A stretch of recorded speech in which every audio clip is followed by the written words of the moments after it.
if everybody in the world could drive a Rolls Royce, life would be better. That is true.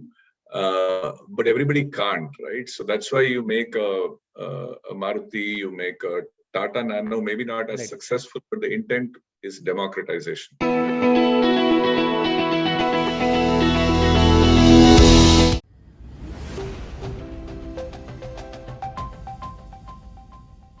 For the past year at Inside IIM, we have been conducting one-on-one career coaching sessions as counsel, short domain-specific courses as masterclasses, and university-affiliated certificate programs. Now, we are extremely excited to announce that we have a new home for all these highly rated programs in altuni.in. So, if you're looking to earn a high salary, get a promotion, switch jobs, click on the link in the description or just visit altuni.in. Thank you, enjoy the video, and don't forget to press the bell icon to never miss an update. Cheers. Hi guys, and welcome to another episode of CXO Central. The CXO we are speaking to right now is not based out of Bombay, it's based out of Boston. So we've gone international, truly gone international now. So today we are going to be speaking to the CEO of Eruditus. I'm sure you've seen some of their ads because you guys are the target audience. A lot of you must be targeted for a variety of courses that are available. Suddenly you realize that, oh, an education at MIT is available to me. It is accessible to me. And we're going to talk to him about that, about accessibility. Thank you so much for doing this with us. Firstly, thanks, Kunj. Thank you for having me here. What kind of careers exist in EdTech today? What kind of careers should students focus on? कि मतलब ये अगर मैं कोई company के लिए solve कर दूंगा then within edtech I can be a very useful resource. What are some of the things like that? India itself is emerging as a very strong edtech player. If you look at many of the players in India, they're not serving India alone. They're all fairly large globally. So it is a global career that people can build within EdTech.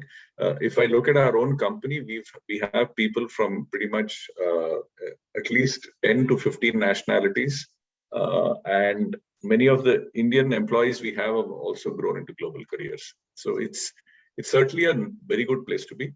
Specific skill sets that we are looking for in this industry and which is in short supply across the board. The first one to me is instructional design, right? So the whole learning design, creating courses.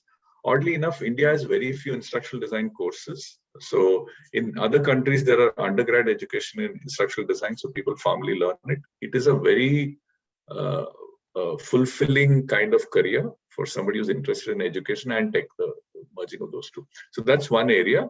The second one, of course, is like all companies, we need an army of digital marketers.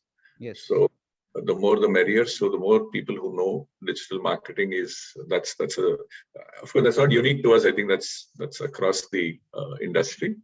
The third type is of course, like all companies and businesses, we do need what I'm very loosely calling them product managers. Okay, but that pretty much means the MBA guy who has a good sense of guy or girl who has a good sense of the whole bringing different elements together to create a solution for students. That product management is again a very big area because so if you were to look at me as a company, our challenges remain saying, do we have enough people who can create these new things? Then do we have enough people who can create those courses for the instructional designers? Do you have enough people who can market it? Right. So as three things. So all three are careers that people can build in EdTech. The best part about it is it's largely, I mean, there are exceptions, sometimes there's bad press, etc., but it's largely fulfilling, right? Because you have people writing back to you saying, thanks to you guys, I was able to achieve this thing in life, right? So the transformative ability of the industry is high, so it will keep you happy. It will keep you internally fulfilled with what you do. How can India as a country move from an ecosystem of credentialing to an ecosystem of genuine skills? What are the things that are required for that? So firstly, Kunj, I don't think that movement will be possible anytime soon. Credentialing still has huge value globally. So while you can say in India, we are slightly later in that maturity cycle.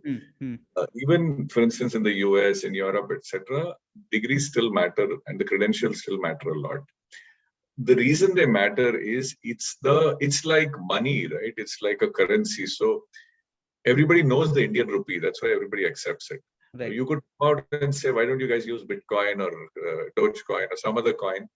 You can say why not, but the point is to get 1.2 billion people to build a tradition of trust in something takes a long time. It's a long time. What are some of the areas where, as an edtech CEO, you're waiting for technology itself to develop further? There is very little tech in edtech.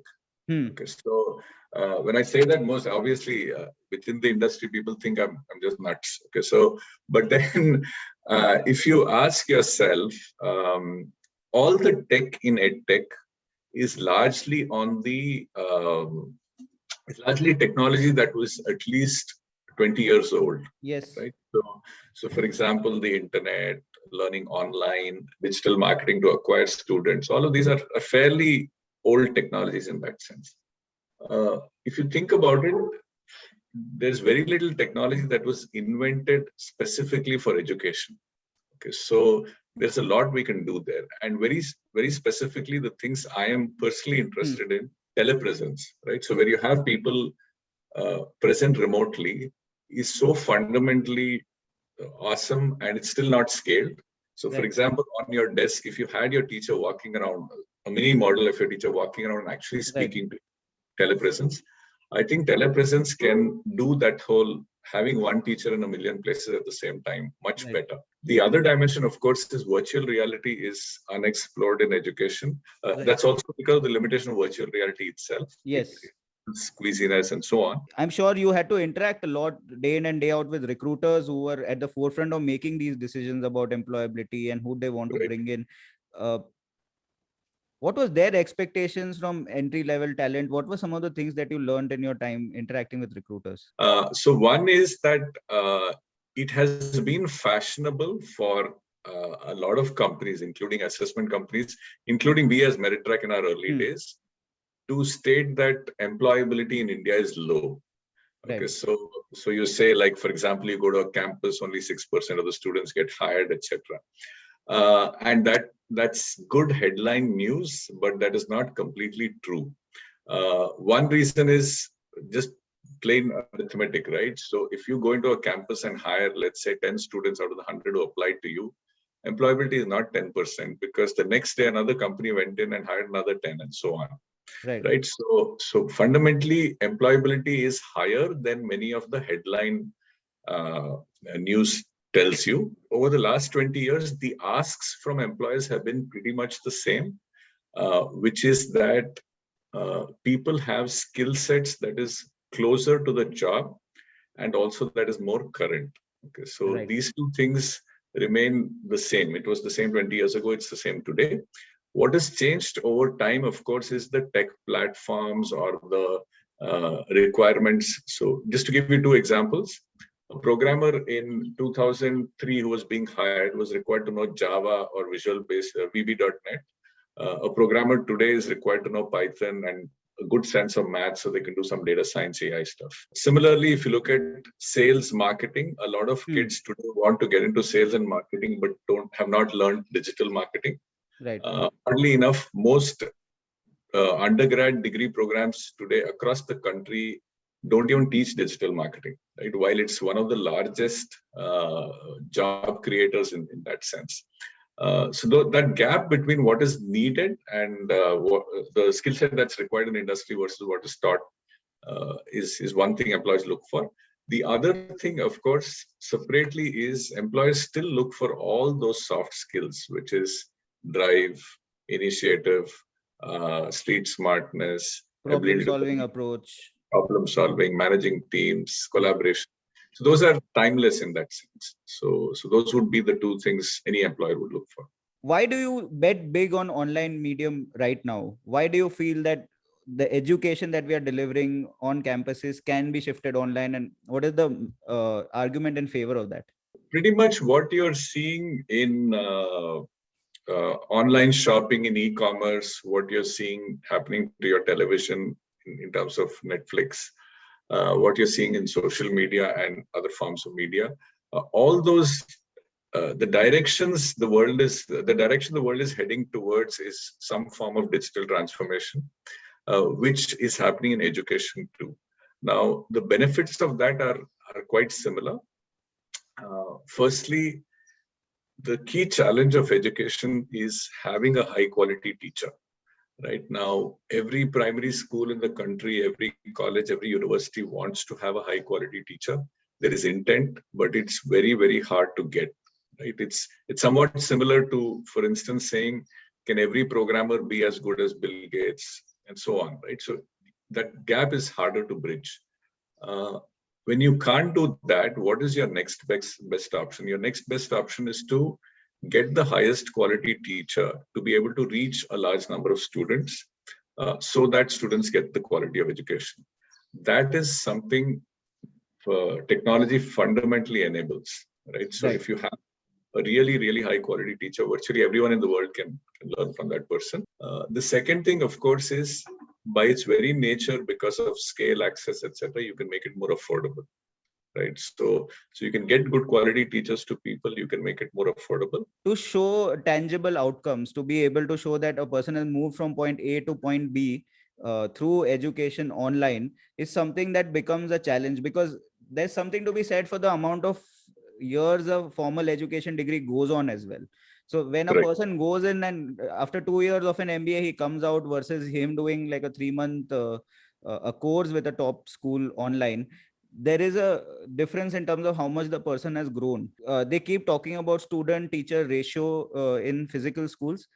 Where does that come in an online education format? I would only say it's the same argument, right? So if everybody in the world could drive a Rolls Royce, life would be better. That is true. But everybody can't, right? So that's why you make a Maruti, you make a Tata Nano, maybe not as successful, but the intent is democratization. So inherently, if you look at democratization, you have to drop some of the nice to have features of a product to be able to democratize. You will see that anywhere, right? So you see Nokia phones, which were at 1,000 rupees, which democratized mobile phone access. Endless, there are examples. So Mohan, where do we go from here? How do we, I'm saying now today there is so much better tech available than say 20 years ago. You would think that we would be further along in solving this gap between employability and education in our country. What can tech do? What can new age startups do to further bridge this gap from here on? So most of us in this space are essentially working on that. One of the reasons as a country you don't see as much progress as you would like is sheerly because of the numbers. And very specifically in India also because of affordability. In fact, we ourselves, we provide a extremely high quality education, but it's still premium by Indian standards. Yes.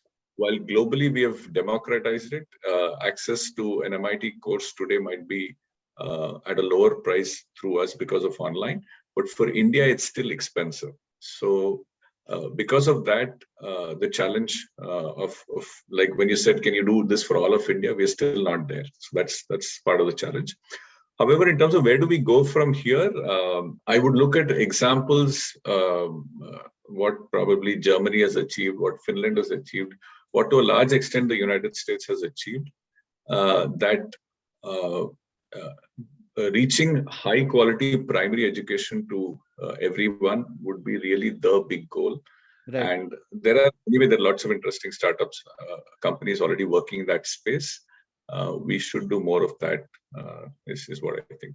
Thanks a lot, Mohan, for doing this with us. I think there was plenty here for, I'm sure, our audience to ponder, but for me to ponder as well. So thank you so much for your time and appreciate you doing this with us.